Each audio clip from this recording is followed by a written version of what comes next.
அன்பியும் YouTube இல்லந்தோறும் இறைசாட்சி, உள்ளந்தோறும் மகிழ்ச்சி. உங்கள் உறவு தொடரும். தெய்வமே, நீர் ஒவ்வொரு இறைவனாய் உறவுகளின் ஒன்றிப்பில் இணைந்திருக்கிறீர். உறவுகளுக்கு ஊற்றாக இருக்கிறீர். ஆண்டவரே, உறவுகளின் ஒருங்கிணைப்பாளராக இருக்கிறீர். பொறாமையினால் காயின் தன் சகோதரனை கொன்று உறவை முறித்து கொண்டான். யாக்கோப்பின் மக்கள் தங்களின் சொந்த இரத்த உறவு யோசேப்பை பாழு கிணற்றில் தள்ளிவிட்டு சாகடிக்க பார்த்தார்கள். மிரியாம் தன் சகோதரன் மோசேயிடம் எதிர்த்து பொறாமையோடு பேசுகிறாள்.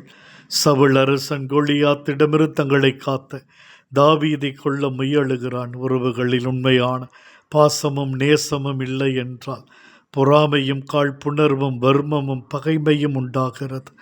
ஆண்டவரே, என்றும் எத்தனையோ இல்லங்களில் உறவுகளில் மிகப்பெரிய விரிசல் இருக்கிறது. சொத்துக்காக, பதவிக்காக, அந்தஸ்துக்காக, பணத்திற்காக உறவுகளை முறித்து கொண்டு தீராத பகையுடன் வாழும் நிலை உண்டு. ஒரு குடும்பத்தில் ஒருவரோடு பேசாமல், மன்னிக்க முடியாமல் வெறுப்போடு வாழும் நிலை உண்டு. அப்பா மகனுக்கு இடையில், அம்மா பிள்ளைகளுக்கு இடையில், சகோதர உறவுகளுக்கு மத்தியில் சண்டைகள், அயலார் மத்தியில், அன்பியங்களுக்குள் இடையே எத்தனை பிரிவினைகள். சமாதானத்தின் தெய்வமே, உறவுகளை உறுதிப்படுத்தும் நல்ல உண்மையான உறவுகளை கொடுத்து காத்து எங்களை வழிநடத்தும்படி திருப்பாதம் பணிந்து மன்றாடுகிறோம். ஆமேன்.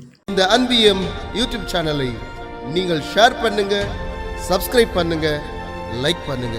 Wish you all the best.